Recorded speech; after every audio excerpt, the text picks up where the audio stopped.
So I am here with Nash from NeuroID. Actually, what's your full name, or should we just go with Nash? Nash Ali. Um, I'm the head of operational strategy for NeuroID. Excellent. So Adam Cowan, who usually hosts this podcast, was telling me NeuroID is definitely a company in the space that I need to speak with while I'm here at Identity Week. So tell us a little bit about NeuroID and what you do there. Yeah, thanks, Ian. So NeuroID is the leader in behavioral analytics. What we do is we measure the way a user interacts with a session, whether it's on mobile or whether it's on web, and using all of the little telltale signs of how a user interacts with the session, how fast they type, mouse movements, keystrokes, whether they're switching to an alternate window and coming back to session, copying and pasting patterns. All of these are fantastic telltale signs that we then can use to produce an outcome of whether a person is familiar with the data that they're entering or they're not. And that's a very awesome way to figure out whether a person has genuine intent or they're a fraudster and attempting to defraud. We can capture identity theft, we can capture synthetic identities, we can capture account takeovers for login attempts, we can capture fraud at payment and checkout, and we do all of this without having to collect any personal data about the consumer.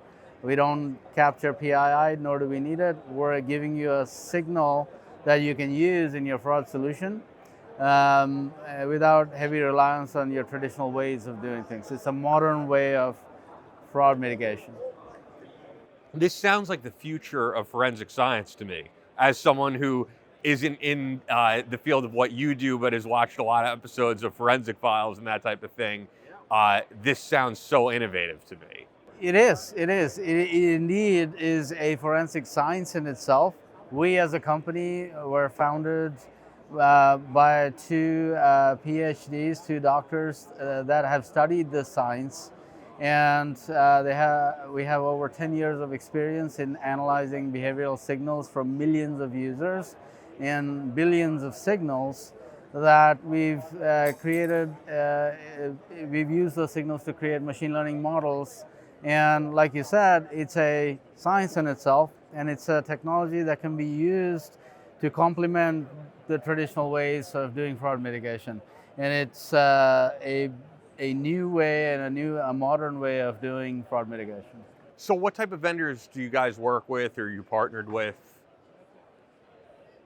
We actually are a provider ourselves. We Got it. don't use a whole host of vendors. What we do is create the technology, the science behind this, and ultimately our science produces attributes, risk scores, and signals that our clients, who are typically banks, fintechs, insurance companies, we service financial money movement services, remittance companies. All of our clients use our signals in their onboarding process or in their account access login points or in their checkout process for fraud mitigation. So this sounds like to me in the future that if I'm on a computer that does not know that I'm logged in, it doesn't have my information, and I'm just browsing the internet, I'm typing, talking to people, you're going to be able to say, we know this is Ian Scotto using this computer and here's why. We'll know that it is a human versus a script, clearly, because we have the ability to detect scripting and bots without the need for friction-filled ways of doing that, like CAPTCHA and reCAPTCHA, etc. We do it passively behind the scenes. We can determine human versus non-human. If it is a human, then we can deterministically say, are you familiar with the data that you're entering versus are you not? And that can detect intent. What is your intent? Is it an intent to be genuine and do good business versus a fraudulent intent? And we don't need to say you're Ian. We don't need to know, nor do we try to capture personal data like that. We do this without the need for capturing personal data. And that's our whole value add is we are not reliant on PII data as we call it. We're relying on all of the other signals and signs and behavior at the end of the day. Is that the future though, that you will know it's me because you'll be able to say, I type at this specific speed, I move my mouse at this specific speed, when you were saying that earlier? Yeah, to an extent. So while we're not going to capture where the address at which you live and your date of birth and your social security number, we don't capture that. But what we can tell you is if you came in with a certain behavioral characteristic, and then now tomorrow you're coming in with a very different behavioral characteristic, or you're coming in from a completely different device, IP, and you're exhibiting right-handed behavior instead of left-handed behavior, Sure. as an example, that this doesn't look like Ian. Or it certainly doesn't look like the person that came in yesterday or the person that came in prior, right? And so that can be a fantastic way to detect account takeover without actually relying on personal data.